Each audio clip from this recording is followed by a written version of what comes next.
Salut tout le monde, bienvenue dans cette nouvelle vidéo de présentation d'un smartphone qui n'est pas spécialement connu et recherché, en tout cas par toute la communauté geek. Donc c'est le BlackBerry K1, c'est le premier BlackBerry officiellement commercialisé depuis le rachat de BlackBerry.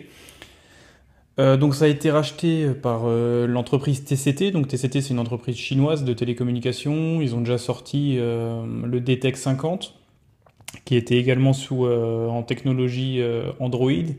C'était un smartphone par contre qui n'avait pas de clavier physique. En fait, il reprenait totalement l'aspect du Alcatel Idol 4 parce que TCT commercialise Alcatel et BlackBerry. Donc c'est un peu une grosse entreprise maintenant qui gère plusieurs grosses marques qui ont malheureusement fait faillite par le passé ou tout récemment comme BlackBerry. Donc voilà, donc c'est un smartphone que j'ai pu me procurer de manière un petit peu alambiquée. En fait, je recherchais pas spécifiquement ce smartphone. J'ai toujours aimé BlackBerry, j'en ai eu par le passé.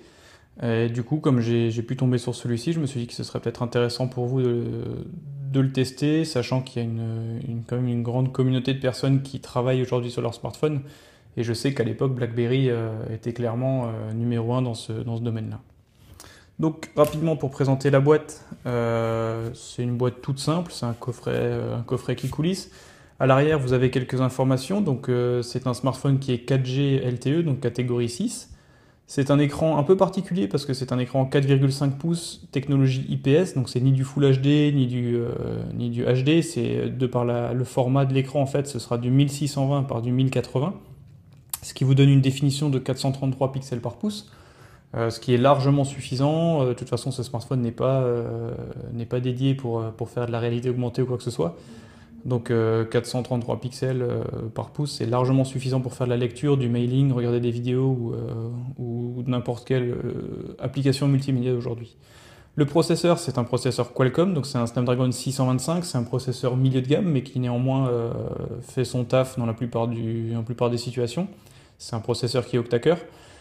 Pour la capture photo, donc la caméra principale, pardon, c'est une 12 mégapixels. Donc AF large pixel, en fait, c'est un peu une technologie qui se rapproche de ce que se proposait Samsung. D'ailleurs, on peut remarquer que la définition et la désignation sont similaires. C'est du 12 mégapixels avec des pixels un peu plus grands. Donc des pixels un peu plus grands, ça permet de faire rentrer plus de lumière, donc un rendu photo qui sera plus propre parce que l'appareil aura moins tendance à surexposer la valeur ISO. Donc ça veut dire que sur une photo sombre, vous auriez moins ce côté granuleux lié à la montée en ISO. Le fait que les pixels captent un peu plus de lumière. Après, on n'est pas sur un capteur APS-C ou full frame d'un boîtier photo, donc il y aura toujours ce phénomène qui sera présent. Néanmoins, ça captera sensiblement plus de lumière qu'un capteur classique. Pour la caméra frontale, c'est 8 mégapixels. En mémoire, c'est une version 32 Go. Vous pouvez mettre une carte micro SD jusqu'à 2 Tera, il me semble. Et vous avez 3 Go de mémoire RAM. Pour la batterie, c'est 3505 mAh. Donc voilà. Pour ce qui est d'Android, il y a marqué Latest Android, donc on est bien en version 7.1.1. Voilà pour ce qui est de la désignation du coffret. Le coffret est plutôt sympa, plutôt chic, assez massif. Voilà. Et ici sur la tranche, on voit bien que ça a été racheté, donc TCT Mobile, vraiment un rachat complet de la marque. Alors, voyons voir ce qu'il nous propose. Donc le coffret est vraiment plutôt sympa. On va voir qu'est-ce qu'il nous propose. Donc voici le smartphone. Alors j'ai ça, j'espère que vous le voyez bien. Je vais le mettre là, j'ai essayé de pas trop le mettre dans les reflets. Donc il est assez massif, il est assez spécial dans son design en fait, parce que sur la tranche du dessus, vous aurez une arête coupée nette, sur le bas il sera arrondi, vous avez ce côté gris-noir, vous avez une partie clavier, une partie écran, enfin il a vraiment un design qui lui est propre. Après on aime ou on n'aime pas, moi j'aime bien ce qui sort un peu de l'ordinaire, donc je le trouve plutôt sympa. Je vais le mettre ici, je vais vous le présenter juste après. Alors qu'est-ce qu'on a d'autre dans la boîte ? Tac, donc il n'y aura pas de bumper, je pense. Vous avez un petit... Ouais, vous avez simplement une petite notice de prise en main parce qu'il y a quand même 2-3 paramétrages qui sont plutôt sympas sur le produit. Là, vous avez des touches programmables, etc. C'est plutôt personnalisable et notamment axé monde du travail et monde de la vie privée. Alors, un bloc chargeur, classique. Les accessoires, ils ont l'air assez basiques malgré tout. C'est très noir brillant, assez vite abîmé. Donc là, on a un chargeur qui charge à 1,87 ampères-heure. Donc ça devrait charger assez rapidement, 1,87 ampères. Généralement, les produits fast charge aujourd'hui sont aux alentours de 2 ampères. Là, vous avez des écouteurs, ils ont l'air corrects. Après, on sait que BlackBerry n'est pas spécialiste de l'audio. Vous avez également des petits coussinets pour adapter à vos oreilles. Donc, ils sont fournis avec, et un câble de chargeur classique. C'est bien sûr de l'USB type C. Donc voilà pour la présentation du coffret. C'est pas vraiment ce qui nous intéresse. C'est un coffret qui est classique. Il n'y a rien de particulier. C'est un smartphone qui aujourd'hui est commercialisé aux alentours de 600 €, donc c'est quand même pas négligeable. Mais je pense qu'on en a vraiment pour son argent. Donc pour ce qui est du design, il est déjà allumé je crois. Non, je vais l'allumer. Si, il est déjà allumé je crois. Oui. Donc vous avez, comme je l'ai dit tout à l'heure, une particularité, c'est vraiment cet écran de 4,5 pouces qui est assez particulier dans son format et dans son intégration au smartphone. Vous avez en haut le capteur photo de 8 mégapixels, vous avez les différents capteurs détection proximité, etc. Les touches de navigation Android, donc vous avez retour, application récente et le bouton Home.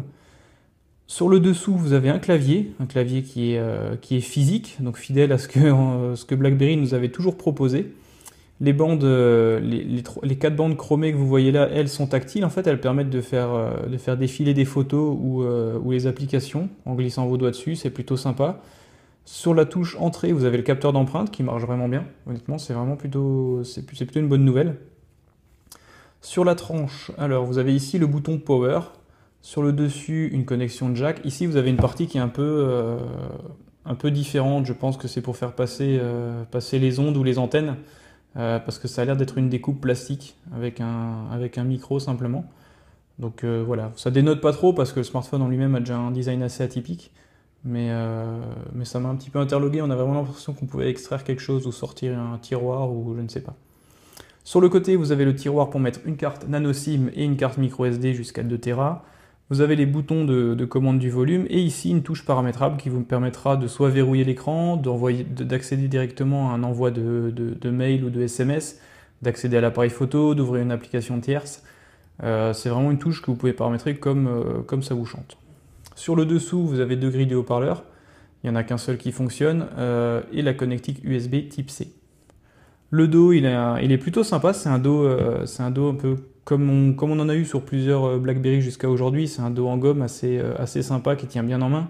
Vous avez le flash dual tone, comme sur la plupart des smartphones, et l'énorme lentille de l'appareil photo 12 mégapixels qui a son style bien à elle. C'est vraiment une énorme lentille chromée qui dépasse légèrement. Mais voilà, c'est un design, qu'on aime ou qu'on n'aime pas, mais ça a le mérite d'être un petit peu original. Alors pour ce qui est du déverrouillage, tac, on appuie là, et le capteur d'empreinte, ça marche vraiment super bien. J'espère que vous voyez bien, vous, la luminosité, de toute façon, elle est à fond. Je vais juste vérifier que le rendu est plutôt correct. De toute façon, je vais mettre un fond d'écran peut-être un petit peu plus lumineux. Donc vous voyez, on est bien sur une navigation pure Android, hein. Là, il n'y a aucun souci là-dessus. Je vais vous faire un petit tour rapide. Donc si vous allez dans les paramètres, déjà le smartphone est super réactif, c'est vraiment un bon ressenti. Donc on est en version 7.1, version Android. Donc c'est un smartphone qui est vraiment au dernier cri d'Android. Ils ont bien abandonné complètement leur interface BlackBerry. Donc le smartphone, finalement, il n'y a plus tellement de surprises, vu que c'est vraiment un BlackBerry qui tourne sur Android. Du coup, l'interface est similaire à des dizaines d'autres smartphones. Par contre, vous avez toujours les petits avantages, les avantages BlackBerry. C'est-à-dire d'avoir par exemple le hub BlackBerry où vous pouvez, vous pouvez concentrer toutes vos messageries, que ce soit SMS, mail, boîte vocale, etc. Donc ça c'est plutôt sympa, c'était vraiment ce qui me plaisait bien à l'époque sur BlackBerry. Sinon, qu'est-ce que vous avez d'autre en particulier, pardon. Alors là, tac, il y a 1 milliard d'acceptations. Ça, là, on est vraiment chez BlackBerry dans le sens où il y a vraiment une surprotection des données, énormément de certificats de sécurité à valider et à accepter. Donc il y a vraiment un gros travail qui est fait pour sauvegarder et protéger les données personnelles ou professionnelles de la personne qui possède ce smartphone. Ça, c'est plutôt sympa. C'est resté dans la droite lignée de ce que proposait à l'époque BlackBerry sur ses smartphones. Et donc ça a bien été conservé. Vous verrez aussi que sur le dessus, à côté de la grille du micro, enfin du haut-parleur, pardon, vous avez une LED qui permet d'afficher les notifications. Et voilà, pour ce qui est de la touche paramétrable, comme je vous en ai parlé juste avant, qui se trouve sur le côté, vous avez un petit onglet qui est prévu à cet effet. Alors, tac, touche utilitaire. Voilà. Donc ici, en fait, vous pouvez assigner n'importe quelle fonction, que ce soit un raccourci. Par exemple, si moi je mets rédiger un message texte, tac, en appuyant sur ce petit bouton, j'arriverai directement dans un nouveau SMS. Vous pouvez faire ça avec les mails, vous pouvez demander de basculer sur un mode appareil photo, vous pouvez rentrer lui proposer de rentrer dans Facebook, dans n'importe quelle autre application. Et ça, c'est plutôt sympa. C'est une touche qui tombe bien en plus sur la main parce qu'il a un format assez énorme. Donc c'est vrai que cette touche-là, on l'atteint que avec la deuxième main ou à moins de faire un peu de gymnastique. Mais du coup, si vous voulez écrire un SMS, c'est assez cool de retomber sur une interface comme ça, assez sympa, rapidement, pour envoyer un SMS. Le mode multitâche, lui, il est aussi un peu particulier en fait. C'est pas comme sur tous les Android. Alors je sais pas, moi comme je travaille sur iOS, j'ai pas d'Android actuellement, mais je sais que les tuiles de présentation du multitâche sont un petit peu particulières parce qu'elles sont un peu en quinconce comme ça. Là, c'est un peu disposé différemment. Alors je sais pas si c'est lié uniquement à la mise à jour 7.1.1 ou si c'est une surcouche proposée par TCT et BlackBerry. Néanmoins, c'est un petit peu nouveau et ça fait du bien de voir un petit peu de nouveauté à ce niveau-là. Je sais que ça, c'est paramétrable au niveau de l'affichage, il me semble. Je l'avais vu avant. Alors, je sais plus où c'était. En plus, ouais, c'est ça. En fait, ici, vous avez maçonnerie, mosaïque ou Rolodex. Alors, je sais pas trop. Je sais pas si c'est une erreur de traduction. Je pense que maçonnerie, il voulait dire plutôt en case, je sais pas. Mais si on passe par exemple sur mode Rolodex, qu'est-ce que ça nous donne un mode Rolodex? Un Rolodex, je pense que ça veut. Ouais, c'est un manège, quoi, à mon avis. Et si vous passez en mosaïque,